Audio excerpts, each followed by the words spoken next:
सरकार भनेको त गाडी जस्तो हो, गाडीमा एक्सिलेटर मात्र होइन ब्रेक हुन्छ, ब्रेक पनि लाउनुपर्छ भनेर चिन्ता पनि मान्नुभएको छ। त्यस्तो चिन्ता चाहिँ लोकल रोडहरूमा हिँड्दाखेरि गाडी सिधा गइराख्दाखेरि कहिले लेफ्टबाट गाडी आउँछ, कहिले राइटबाट मान्छेहरू आउँछ। तर हाम्रो गाडी लोकल रोडमा हिँडेको गाडी होइन, हाम्रो एक्सप्रेस वेमा हिँडेको गाडी हो। गन्तव्यमा पुगेपछि मात्रै ब्रेक लाग्छ, गन्तव्यमा पुग्नुभन्दा अगाडि ब्रेक लाउन जरुरी हुँदैन। र हाम्रो गाडी अनियन्त्रित पनि छैन, वातावरण पनि मिलेर गएको छ। त्यही भएर हाम्रो पार्टीप्रति, हाम्रो सरकारप्रति जुन चिन्ता लिनुभएको छ त्यसको लागि धेरै धेरै धन्यवाद पनि दिन चाहन्छु। चिन्ता लिनु राम्रो कुरा हो। जनता र जनताको भोट भनेको हावा जस्तो हुन्छ, कहिले हावा यताबाट चल्छ, कहिले उताबाट चल्छ भनेर चिन्ता लिनुभएको छ। हामीले कुनै हावा चलाएका छैनौँ, हामीले बाढी ल्याएर खोला फर्काएको र खोला एकचोटि सिधा बाटो, आफ्नो सही बाटोमा फर्किएपछि निरन्तर त्यही बाटो बगिरहन्छ। यो हावा जस्तो कहिले लेफ्ट राइट उत्तर दक्षिण पूर्व पश्चिम बग्दैन।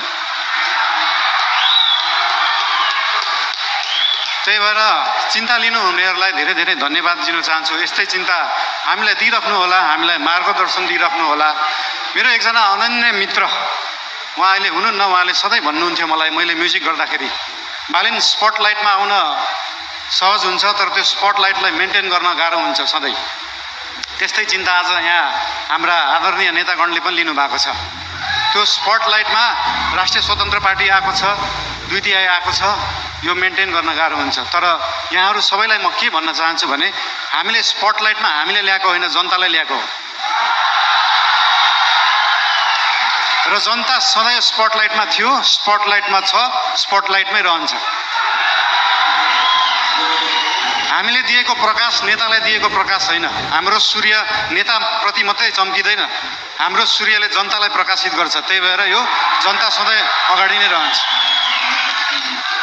र आज पार्टीप्रति